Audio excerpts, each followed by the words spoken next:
তোর নাম কি? আর তোমার মামাদা, তুমি কোন শ্রেণীতে পড়ো? চতুর্থ শ্রেণী। কোন স্কুল? এর আগে কি কখনো বোর্ডে এঁকেছো?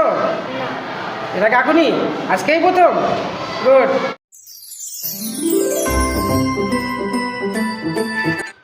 ছোট্ট বন্ধুরা, আরেকটি নতুন ভিডিও দেখো।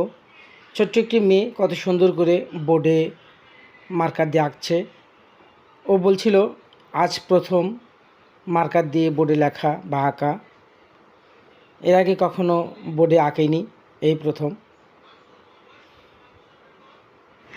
ছোট্ট বন্ধুরা দেখো কত সুন্দর করে এঁকেছে। আমি কাছে নিয়ে জুম করে পার্ট বাই পার্ট দেখানোর চেষ্টা করছি। কত সুন্দর করে এঁকেছে। তোমরাও আঁকতে পারবে, দেখে দেখে তোমরাও চেষ্টা করে আঁকবে। ভিডিওটি ভালো লাগলে অবশ্যই আমার চ্যানেল সাবস্ক্রাইব করে নেবে।